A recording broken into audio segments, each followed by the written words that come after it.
Good morning students. आज हम मधुरिमा पुस्तक का पाठ 14 हिम्मती राजन पढ़ेंगे। बच्चों, आपको पता है कि हिम्मत और साहस से हम कठिन से कठिन कार्य को सरल बना सकते हैं। हिम्मती व्यक्ति के लिए कोई भी कार्य कठिन नहीं होता है। बच्चों, आपको पता है साहसी बच्चों को, जिन्होंने अपनी जान पर खेलकर दूसरे बच्चों की जान बचाई होती है, जिनकी जान खतरे में होती है, ऐसे बच्चों को गणतंत्र दिवस पर वीरता पुरस्कार प्रदान किया जाता है। इस कहानी में एक लड़का जिसका नाम राजन है, उसने कुछ बच्चों को डूबने से बचाया होता है। वह साहस और सूझबूझ से बच्चों को बचाता है। उसे 26 जनवरी की परेड में भाग लेने का अवसर भी मिला तथा उसे वीरता पुरस्कार भी मिला। चलिए अब हम पुस्तक पढ़ते हैं। हिम्मती राजन। ये घटना मुंबई की है। वहाँ मुलुंड नामक एक स्थान है।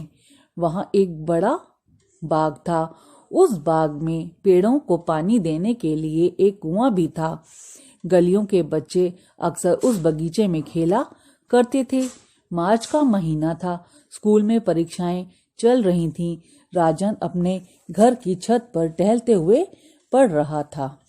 बच्चों, ये घटना कहाँ की है? मुंबई। वहाँ पर एक जगह है, उसका नाम है मुलुंड। वहाँ एक बहुत बड़ा सा बगीचा था और वहाँ पर बगीचे में पेड़ों को पानी देने के लिए एक कुआं था और वहाँ गलियों में अक्सर बच्चे उस कुएं के पास खेला करते थे।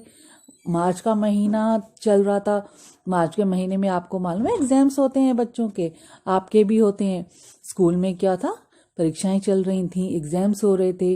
राजन अपने घर की छत पर टहलते हुए, और राजन क्या कर रहा था, अपने घर की छत पर टहलते हुए पढ़ रहा था। अचानक छपाक की आवाज हुई। तभी छपाक एक आवाज आती है, सुनाई देती है उसको, छपाक। पहले तो राजन को लगा किसी मकान की छत गिर गई है। राजन को ऐसा लगा किसी मकान की छत गिर गई है, किंतु तभी उसे शोर सुनाई दिया। पर थोड़ी देर के बाद उसने कुछ शोर सुना। उसने झांक कर देखा तो पता चला बाग के कुएं का चबूतरा गिर गया है। तब उसने देखा जो बाग में चबूतरा था उसका कुएं का जो चबूतरा था वो गिर गया है। उस चबूतरे पर खेल रहे बच्चे कुएं में गिर गए हैं और जो बच्चे चबूतरे पर खेल रहे थे वो कुएं में गिर गए हैं। चारों ओर शोर हो रहा था। हर जगह शोर ही शोर हो रहा था। राजन तेजी से बाहर भागा। कुएं के पास बाल्टी खींचने की रस्सी लटक रही थी। उसी के सहारे राजन कुएं में नीचे उतर गया। बच्चों, जब राजन ने छपाक की आवाज सुनी तो वो तेजी से बाहर आया और कुएं के पास उसने देखा बाल्टी है और वहां पर एक रस्सी लटक रही है और वो उस रस्सी के सहारे से कुएं के अंदर नीचे उतर गया। कुएं में पहुंचकर उसने देखा कि बच्चे पानी में डूब रहे हैं। पानी गहरा था, किंतु चबूतरे के टूटने के कारण बीच की रस्सी का पटरा भी टूटकर कुएं में गिर गया था। उस पटरे के सहारे कुछ बच्चे डूबने से बच गए थे। डूबते हुए बच्चों को राजन उठाकर पटरे पर बैठाता जा रहा था। बच्चों, जैसे ही वो वहां पहुंचा तो कुएं के अंदर पहुंचा तो उसने क्या देखा कि बच्चे पानी में डूब रहे हैं और कुएं का पानी बहुत ही गहरा था और वो चबूतरा टूटने के कारण बीच की लकड़ी का जो पट्टा होता है वो भी टूट गया था और वो कुएं में गिर गया था।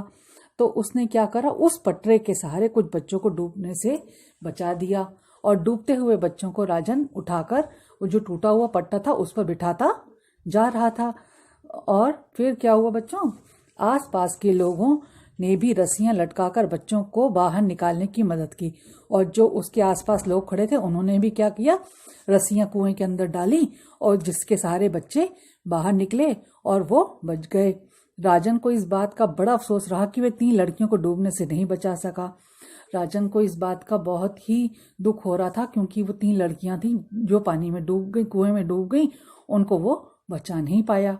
जब राजन कुएं से बाहर निकला तो लोगों ने उसके साहसपूर्ण कार्य के लिए उसे खूब शाबाशी दी। जैसे ही वो कुएं से बाहर निकला तो सब लोगों ने उसकी खूब तारीफ करी कि कितना बहादुर बच्चा है और देखो कितनी साहस से इसने बच्चों को बचाया। तो उन लोग उन्हें शाबाशी देने लगे। स्कूल से उसे वीर सावरकर की पुस्तक पुरस्कार में मिली। स्कूल वालों ने उसे वीर सावरकर नामक पुस्तक उपहार में दी। पुलिस कमिश्नर ने राजन को वीरता का प्रमाण पत्र दिया और वहां जो पुलिस कमिश्नर थे उन्होंने राजन को वीरता का प्रमाण पत्र, एक सर्टिफिकेट दिया। अनेक संस्थाओं ने उसे उपहार दिए और कई संस्थाएं थीं जिन्होंने उसको अलग अलग प्रकार के उपहार दिए। राजन को 26 जनवरी की परेड में भाग लेने का अवसर मिला और जो बच्चे बहादुरी का काम करते हैं उन्हें 26 जनवरी की परेड में भाग लेने का अवसर मिलता है। वैसे ही राजन को भी 26 जनवरी की परेड में भाग लेने का अवसर मिला। वह अन्य बहादुर बच्चों के साथ सजे हुए हाथी पर बैठा। जो बहादुर बच्चे होते हैं उन्हें हाथी पर बिठाया जाता है, उसी प्रकार राजन को भी हाथी पर बिठाकर 26 जनवरी की परेड में भाग लेना मिला। बच्चों, आपको इस पाठ से ये संदेश मिलता है कि मुसीबत के समय सबकी सहायता हमें करनी चाहिए, कभी भी घबराना नहीं चाहिए। Goodbye students.